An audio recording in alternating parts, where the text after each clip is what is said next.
All right, good evening, everyone. I'm just going to do a very quick presentation on the New Zealand Valentine tanks that the New Zealanders used during the Pacific War.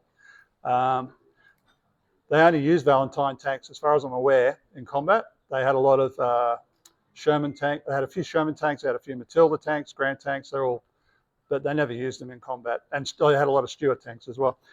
But to start with, we're just going to go forward to the. Didn't work. There we go. The Battle of Green Island, namely the battle for Nissen Island, where that was the only time that I can find that the Valentines were used in combat. And it was codenamed Operation Square Peg, and the Allies landed on the 15th of February. Well, the New Zealand troops landed on the 15th of February. Now, you can see there, probably you can see the red and the green beach.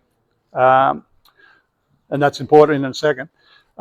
Before the landing, the American Army or Navy said that they could supply the New Zealanders with 2 LSTs, which is landing ship tank. You know, the big ones that carry at least 3 or 4. Is it loud enough? Yeah. That's as high as I can get it. I'll stand closer. There we go. Go better? Yeah, okay. I'm too tall. I crouched for a while. Anyway, so before the battle, the Americans could only supply 2 LSTs, and we had to transport 16 tanks. And what the Americans informed the New Zealanders that the tanks would be on a separate boat, and the crew would be on a landing craft. Now, obviously the New Zealand High Command said, "Are you serious?" And then the American route, you can't do that. The crews have to be with tanks. Who's going to drive the tanks off the boats, off the LSTs? He says, anybody can drive a tank, the Americans said. And I said, well, what if there's Japanese? You know, we've got to, can't do this. Anyway, so the American response to this was, if you don't like it, we won't tank the tanks at all. We'll just leave the tanks behind. So then they went up higher. I don't know who exactly to, but they went up higher, and they officially got the crews in the tanks on the proviso that they would tow the American 90mm anti-aircraft guns up onto the shore, because Nissen Island was located not far from Rabaul, so a lot of Japanese fighters even in that time. And that was the main reason they were taking Nissen Island. It had a runway, and they were going to use it for operations against Rabaul, to keep Rabaul isolated, because they never actually attacked Rabaul. So now, after the landings, they met no resistance. The Japanese kept retreating. As you can see, it's a big circle, and the Japanese kept moving back every time that the New Zealand troops and tanks came up. But on the 5th day, they encountered resistance at Tanaharan village, which I actually haven't looked at this map that closely. I'm not sure where it is, but I think it's on the left-hand side there, is it? And so the tanks, in their only action, they fought. They were firing 3-inch. Some of the tanks were converted to the mortars, and they were using them to fire into the Japanese positions. And then the infantry got close enough, and as the sun was setting, the New Zealand infantry launched a bayonet charge and grenade, mostly grenades and bayonet charge into the Japanese position, and they carried the position. At the end of the battle, there were 52 dead. At the end, and 13 New Zealand troops died in the assault, but they wiped out the entire. There was only 150 Japanese on the island in total, and many of them actually escaped back to Rabaul.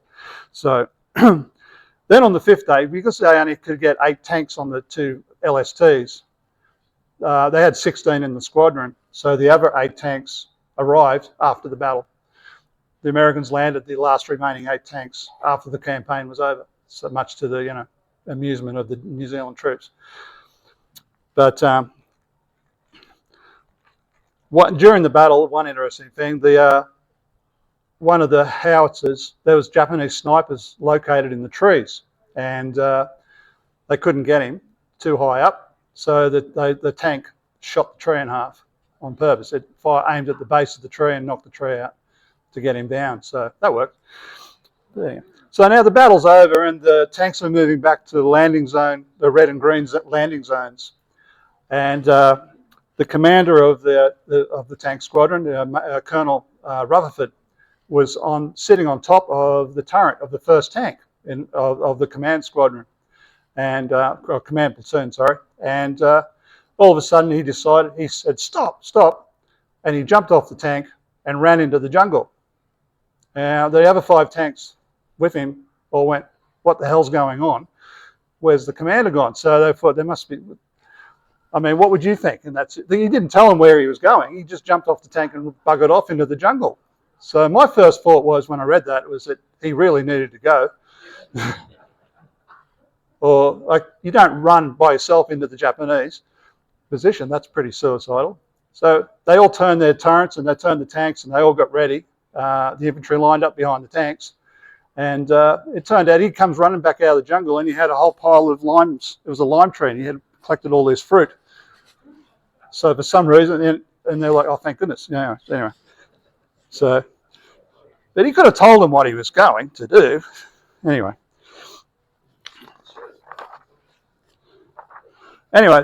So they secured the island with 13 casualties, and the island was then taken over by the South Pacific Combat Air Transport Command, or SCAT, which supplied materials and mail to combat soldiers, and also for fighters and bombers to land after they'd attacked Rabaul.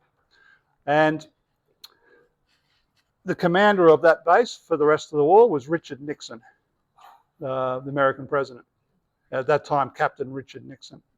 So that's an interesting footnote. I actually didn't know that he was even in the army. Did anybody know that? No, I didn't know. I knew Kennedy was on a patrol boat.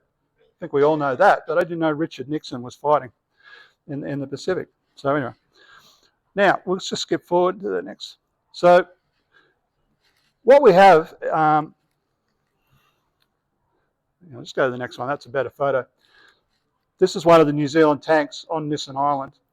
And what we've done recently, what I've done recently is I've designed a update for the Valentine tank that specifically has all the stowage and equipment and modifications that the New Zealanders used during the battle. And what can we see on that one? You've got the five fuel cans on the back. Right down the bottom right-hand corner is that's a telephone box, as you would see on the Australian Matildas. They did the same thing. They had a telephone box on the back with a lead, so they could talk to the tank commander. On the close support version, so it's the number 3. Can you see the number 3 there? It's a cut-down metal British ammunition box. I'm not sure which code number. I think it's B217 from memory. And on the close support version, it had 100 metres of cable that could be drawn out. I don't know how they fit. That's what I read. I can't imagine. I think the box directly above it, number 2, was used to store this extra long cable. So they can communicate with the close support tanks. But most tanks only had a 15-metre cable. So the infantry would have to be within 15 metres to talk to the tank. So, but that was common practice. They first trialled this on Guadalcanal. The Valentine tanks were on Guadalcanal and doing exercises there, and they made all these modifications on Guadalcanal before they moved to Nissen. So, on this one here, you can see they've got Stuart tank grouser box there on the right in the middle at the front.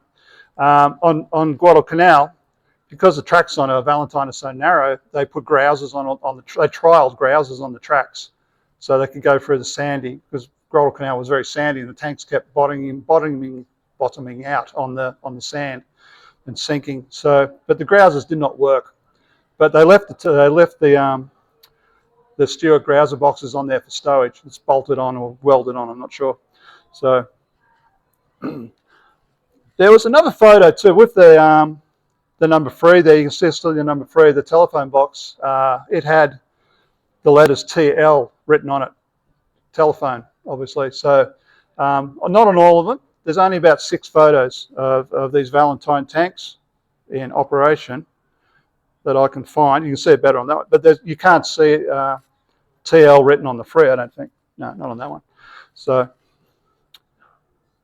now, on this one, you can just see in the middle of the back of the Valentine tank, you can see a spare road wheel, which is, the Valentine tank had 2 different size road wheels, the large one at the front and the back, and then 4 smaller ones in the middle. My obvious guess is that they're carrying a spare, most of them carried a spare wheel in case it hit a mine, because that's the first one that's going to get damaged. So they didn't carry smaller wheels. But now coming forward, this is a Bessa ammo box, the British version, but the New Zealanders bolted on these 2 M7. Does anybody? I've talked to numerous people about this, but even New Zealand particularly, and no one knows what they are. Hey, but they're all of them were classified as M7. I'm not sure. It may have something to do with the ammunition they were carrying or whatever, but they seem to be all over Valentine tanks. Every photo I found. But I now produce and manufacture this set of boxes as well, and they're also part of the Valentine update, so it's quite accurate. So yeah, I just don't know why what that's for. But anyway, as I said at the start, the Valentine tanks, the Americans conceded to letting the crews in the tanks as long as they towed ashore the 90mm American anti-aircraft guns. Because like I said at the start, the Japanese aircraft was still a problem, but they also engaged the Japanese land forces with these 90mm at medium range. So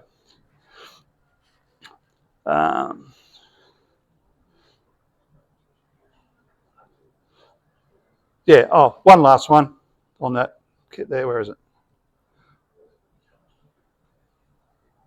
No, I'm missing I've got there's one photo I'm missing. On that one, you can actually see on the far left-hand side, about halfway up, right up the front of the tank, there's an extra box as well. But that's also included in our update as well. So everything you can see on that tank is included in the update, basically, especially that photo there. It's mainly based on that one. So we're going to be, if you want to come and have a closer look at it later, you can after we're finished. And we should have it out in a couple of weeks, hopefully. So now one last thing as well. I don't know if I mentioned to you before about Andy's hobbies. Did I bring that up last time? The American M113 1/16 scale by Andy's Hobbies is coming out in September. So that's code for November, probably, if we're lucky. It's retailing in America on Andy's Hobbies website at 130 US, which is not bad for a 1/16 scale. I've spoken, Frontline Hobbies is getting it. Metro's Hobbies has already got it online. B&A, I don't remember that. No, I don't think it's on B&A's website yet. But Frontline's definitely getting it. I think they're the importer.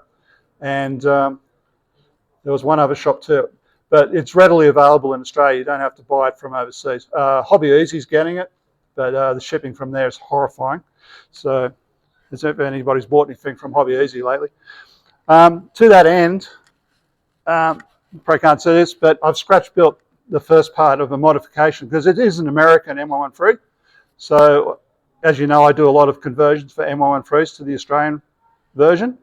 And I started with I've scratch built a 50 cal ammo box, Vietnam version, because it didn't take that long. It took about 4 hours to make this. And that's just the first production run. But I'll be selling those. We'll also be duplicating all the decals that we have in 1/35 scale for the M113 and 1/16 scale for the Australian versions. And I've already been asked this numerous times, we're going to be doing a T50 turret in 1/16 scale because this new kit by Andy's doesn't have it. So we'll be doing that as well. And also, if you've seen the Mine Exploder version of mine with the wheels hanging out the side of the vehicle, the eight truck tires on the side of the M113 to blow up the mines, we'll be doing that as well. So yeah, lots of new stuff coming for this kit. So yeah, if you want to get one, we can definitely convert it to an Australian version. So I've already got I'm getting photo etch done in the Ukraine, as long as he's in Kiev. I keep asking him, how's the war going? He says, what war? He says, he hasn't really noticed it where he is. I thought, well, he's lucky after what happened the other day.